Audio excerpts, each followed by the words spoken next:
గద్ద గుడ్డు పెట్టింది.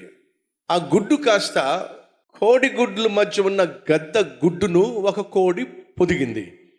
ఇప్పుడు పొదిగిన తర్వాత కోడి పిల్లలు బయటకు వచ్చినాయి. ఆ కోడి పిల్లలతో పాటు గద్ద పిల్ల కూడా బయటకు వచ్చింది. ఇప్పుడు ఈ కోడి పిల్లలన్నీ కూడా ముక్కులు ఏం చేస్తున్నాయి? భూమిని స్క్రాచ్ చేస్తూ ఉన్నాయి. భూమి మీద అవి ఇవి తింటూ తింటూ తింటూ తింటూ ఉన్నాయి. స్లోగా పెరుగుతూ ఉన్నాయి. గద్ద కూడా ఏమైంది చెప్పండి? అది కూడా కోడి పిల్లలతో పెరుగుతూ ఉంది. దట్టంగా కోడులు తయారైనవి, దట్టంగా గద్ద కూడా తయారైంది. ఇలా దట్టంగా గద్ద కూడా తయారైన తర్వాత ఒకరోజు ఆకాశమందు గద్ద ఎగురుతూ ఉంది. అలా ఎగురుతూ ఉంటే ఈ కోడుల మధ్య ఉన్నటువంటి గద్ద ఆకాశమందు ఉన్నటువంటి గద్దను అలా చూస్తూ ఉంది. అప్పుడు చుట్టూ ఉన్న కోడులు అంటున్నాయి, ఏమిటి ఆకాశం వైపుకి అలా తేరి చూస్తున్నావు? దాని పేరేంటో తెలుసా? గద్ద. ఏంటంట? దాని పేరు గద్ద. అది పక్షులకు రాజు. దాన్ని చూస్తున్నావేమిటి? నీకంత సీను లేదు. నువ్వు నేను మనం ఈ భూమి మీదే నేలబారు జీవితం జీవించాల్సిందే. అది పక్షులకు రాజు కాబట్టి ఆకాశంలో ఉన్నతమైన స్థానంలో ఎగురుతూ ఉంది. మనమేమో భూమికి సంబంధించినటువంటి పక్షులం కాబట్టి ఈ భూమి మీదే సంచరిస్తూ ఉంటాం. నేల మీద కనిపించే వాటిని ఏరుకుని తింటూ ఉంటాం. అనవసరంగా అత్యధికమైన ఆశలు పెట్టుకుని పైకి చూడమాకు రా అని చెప్పి మళ్ళీ భూమిని స్క్రాచ్ చేస్తూ ఉన్నాయి. ఒక నిమిషం, వాస్తవంగా ఈ గద్ద ఎక్కడ ఉండాలో చెప్పండి? ఆకాశంలో ఉండాలి. ఏం చేయాలో చెప్పండి? మేఘాలతో పోరాడుతూ, మేఘాలతో ఆటలాడుతూ ఆకాశంలో తిరగాల్సిన గద్ద ఇప్పుడు ఎందుకు ఆకాశంలో తిరగట్లేదు చెప్పండి? అది ఏర్పరచుకున్న సర్కిల్ అలాంటిది. తన చుట్టూ ఉన్న సర్కిల్ అలాంటిది. కోడి పిల్లలతో తిరగడం మొదలుపెట్టి గద్ద కూడా ఏమైంది? కోడి పిల్ల అయింది. ఉన్నత స్థితికి వెళ్ళవలసిన, ఎగరాల్సినటువంటి గద్ద ఏమైంది? నేలబారు జీవితం జీవిస్తుంది. సహోదరులు, సహోదరులు, దేవునికి నీ పట్ల ఉన్నతమైన ఆలోచనలు ఉన్నాయి.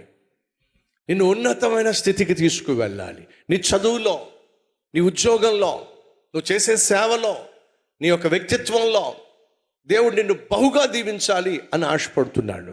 అలాగే నిన్ను కన్నటువంటి అమ్మ నాన్న నీ పట్ల కలలు కంటున్నారు.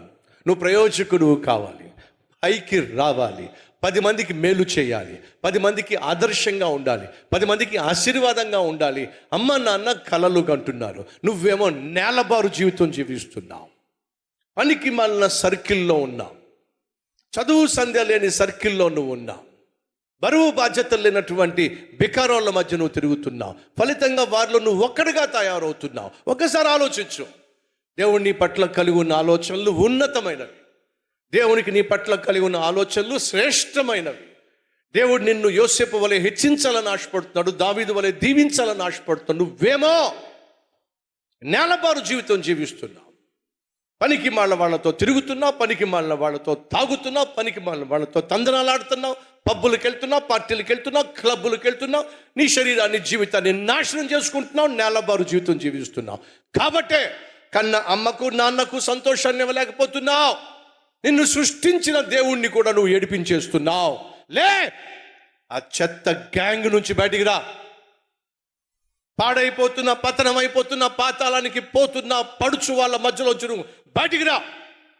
ఎప్పుడైతే ఆ చెత్త గ్యాంగ్లో నుంచి నువ్వు బయటకు వస్తావో, తొట్టి గ్యాంగ్లో నుంచి నువ్వు బయటకు వస్తావో, అప్పుడే బాగుపడతావు. ఆ గద్ద ఎందుకని ఎగరలేకపోయిందో తెలుసా? ఎందుకని ఆకాశంలో ఉన్నత స్థితికి చేరలేకపోయిందో తెలుసా?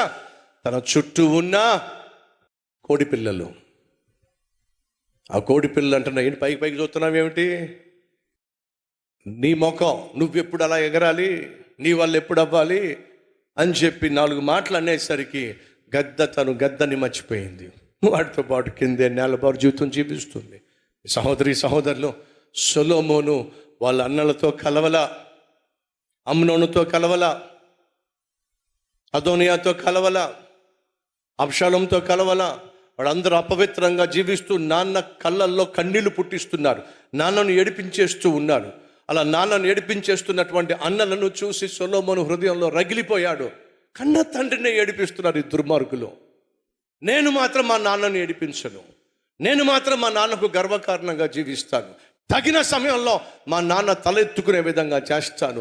మరి ఏ విధంగా సొలొమోను తన హృదయంలో అటువంటి సిద్ధపాటు కలిగి ఉన్నాడో తెలియదు, కానీ నాన్న వెళ్ళిపోతే ఏమంటే తెలుసా, సొలొమోను నీకు ఒక మాట చెప్పనా,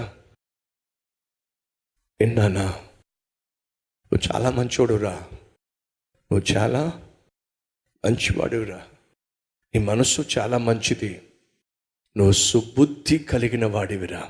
ఏ తండ్రి అండి కొడుకుని చూసి చెప్పగలడు నువ్వు మంచోడువురా నువ్వు. నాన్నా ఒరే నీకు విషయం చెప్పాలి, ఏంటన్నా, మన చుట్టూ చాలామంది శత్రువులు ఉన్నారా, వాళ్ళను నేను కూడా హ్యాండిల్ చేయలేకపోయా, కానీ నువ్వు హ్యాండిల్ చేయగలవు, నాకెలా సాధ్యమవుతుంది నాన్న. రే నువ్వు సుబుద్ధి కలవాడివిరా అంటే అర్థం తెలుసు చెప్పండి, మంచి బుద్ధి కలవాడివి. మంచి బుద్ధి ఎక్కడి నుంచి వస్తుంది చెప్పండి, మంచి మనస్సు నుంచి వస్తుంది. తమ్ముళ్ళు చెల్లెళ్ళు ఎప్పుడైనా నాన్న కూర్చోబెట్టి ఒరే నువ్వు చాలా మంచోడురా, అమ్మ నువ్వు చాలా మంచిదానివే, అమ్మ చెప్పగలిగిందా, నాన్న చెప్పగలిగాడా? ఒక్కసారి ఆలోచించండి. తమ్ముళ్ళు చెల్లెళ్ళు నిన్ను చూసి నాన్న అమ్మాయి అడవడానికి వీల్లేదు. భర్తలు భార్యలు ఒకరిని చూసి ఒకరు ఏడ్చే విధంగా జీవించకండి. దావీదు చనిపోతే ఎంత ప్రశాంతంగా చనిపోయాడో తెలుసా, నాకంటూ ఒక కొడుకు ఉన్నాడు, ఆ కొడుకు ఎవడు, చాలా మంచివాడు, సుబుద్ధి గలవాడు, వివేకము గలవాడు. నేను నా రాజ్యం గురించి భయపడాల్సిన అవసరంలా, నా కొడుకు నా రాజ్యాన్ని అద్భుతంగా పరిపాలన చేస్తాడు. ఎంత నమ్మకాన్ని సొలొమోను దావీదుకి ఇచ్చాడో చూడండి. ఆ నమ్మకాన్ని వమ్ము చేయకుండా సొలొమోను చేసింది ఏంటో తెలుసా అండి, తాను ఎప్పుడైతే నాన్న చెప్పినట్టుగా శత్రువులందరినీ ఏరిపడేశాడో రాజ్యము స్థిరపడిపోయింది. చూడండి ఏముందో 2వ అధ్యాయము చివరి వచనము. రాజు యెహోయాదా కుమారుడైన బెనాయాకు సెలవీయగా అతడు బయలుదేరి వాని మీద పడి వానిని చంపెను. వీడు శత్రువు, ఆ శత్రువుని చంపిపడేశాడు. ఈ ప్రకారము రాజ్యము సొలొమోను వశమున స్థిరపరచబడెను. పనికి మాలిన చెత్తంతా తీసేశాడు.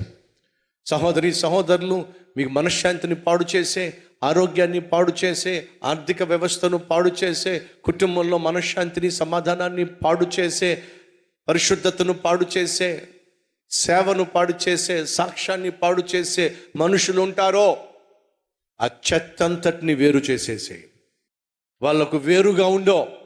నిన్ను నీవు ప్రత్యేకించుకో. నిన్ను నీ ఆత్మీయతను, నిన్ను నీకున్న కుటుంబ వ్యవస్థను, నిన్ను నీకున్న ఉద్యోగాన్ని, సేవను, పరిశుద్ధతను, సాక్ష్యాన్ని పాడు చేసే మనుషులు ఉంటారు, పాడు చేసే అలవాటులు ఉంటాయి. వేరు చేసేసే.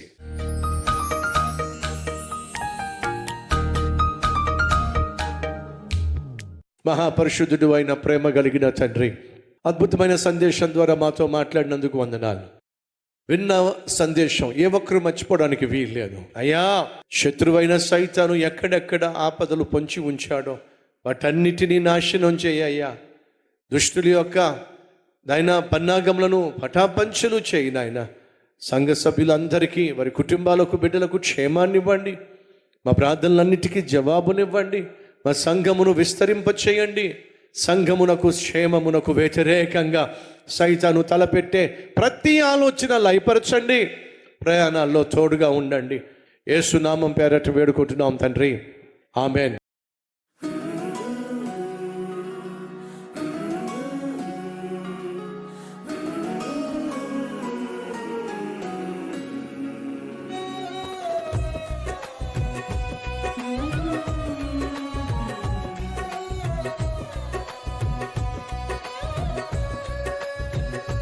Thank for watching. Please subscribe, like, comment and share.